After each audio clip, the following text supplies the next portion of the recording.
Question number 2 is brought to you by My Youth Meeting Playbook. My Youth Meeting Playbook is right here near me because I am working on stuff tonight. And so if you look in here, it has, it's a playbook, it's a planner. There's two things here. You're going to get meetings, you're going to get 52, as you can see the little number up there, 25, right? You get 52 sheets, PDF. You can always copy them. You can make as many copies as you want. It does not come in a physical.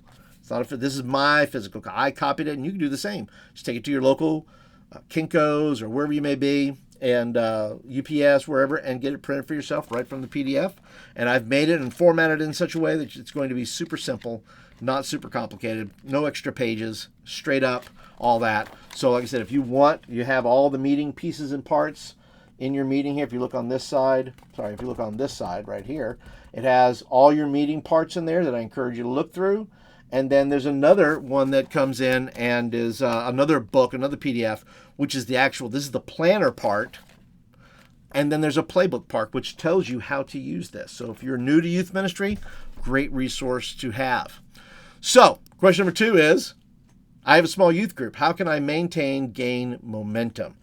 Well, it's a good question because it's hard. It's if you have a small youth group, and I have a small youth group, I have 7-8 students, and I love my students. If my students should ever see this, know this: I love you. You guys are awesome. Can't wait to see you tonight. And I think the deal is this: if you're having trouble, and I wrote this down, so I'm going to read some of this because I have thoughts and opinions.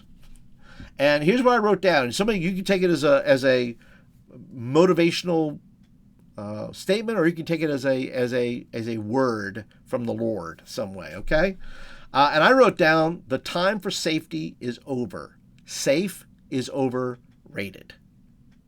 And I say that because if you have a small youth group, 7 to 8 students, and let's say some of them play sports, and they're missing, if you have a small youth group, 7 to 8, and they're missing Wednesday nights because of sports, because of other things, and some nights you have 2, and sometimes you have 4, and sometimes you have 6, and sometimes you have 1.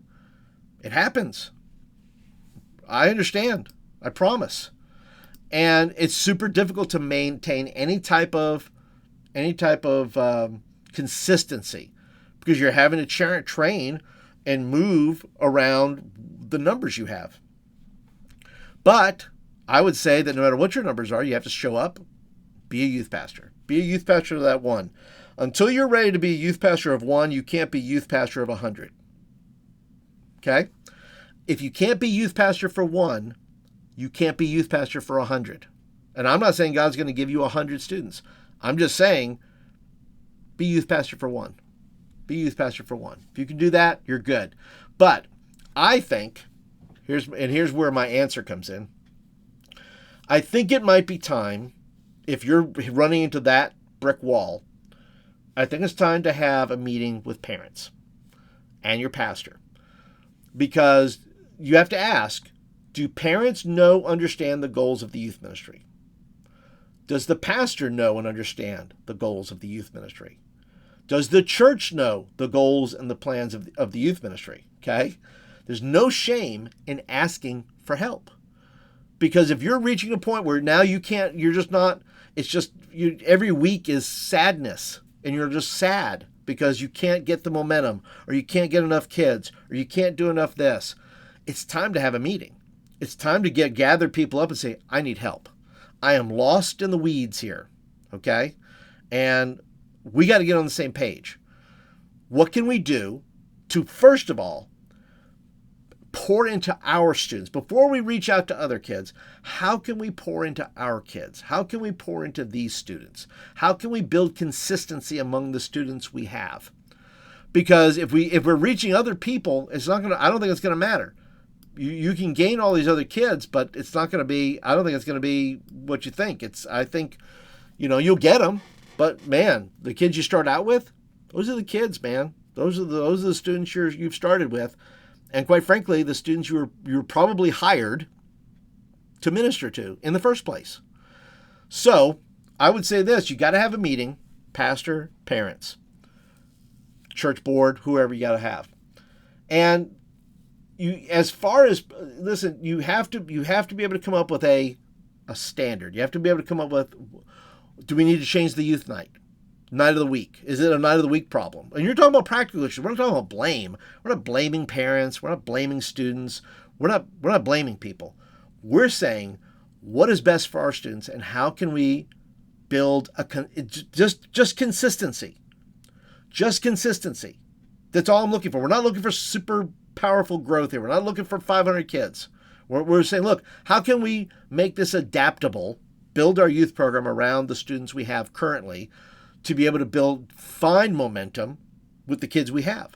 Because it's really, I think, this is super opinionated here, but I think that disciples are made not by just reaching out. I think we do our students a disservice by saying, we're going to grow this youth ministry, and then you get to hang out with a bunch of kids. If you have a small youth group, be thankful, because you're getting to tell your students things personal, up close and personal. It says, look, discipleship happens if this youth, look how the church grew in the first century. Look how the church grew, and people got saved at the preaching of the gospel. People were changed, and then they found a community to be a part of. And so when students understand that, and you're teaching that, first of all, it's not super sexy. It's just not, and kids aren't like, woo, discipleship. But yet that's where it is. Okay? That's where it is. It's students reaching students. It's not you reaching students. It's you teaching them how to reach their friends for Christ. It's you trying to teach them how to communicate the gospel for themselves. And that's why we have problems in the church. I know this guy. What is up, Ethan Green? I'll take a moment from my rant to say hello to you, sir, because I know you. And I want to thank you for hanging out for a little bit today. But you're right. Nothing super sexy about it. It's just work. It's what discipleship is. It's working. It's putting in time. It's building relationships. It's all the things. And so, I think that's where we got to go. And we do our students a disservice by not teaching them to reach their own friends. We go out and reach friends, but our students have learned nothing about discipleship. They've learned nothing about communicating the gospel to their friends. They know nothing about walking with their friends in the midst of their mess. And I think we have to do that. And if you have a small youth group, it's really good to do that. It's really good to do that with your students. So that is my encouragement. If you have a small youth group and you're having trouble maintaining or gaining momentum, time to have a meeting. Time to talk about it. Because otherwise you're judged on your performance as a youth pastor. You can't get it done. Well, it's time to call on the other players. Listen, football teams don't win or lose with one guy. It's a team effort. The youth ministry isn't failing because you're failing.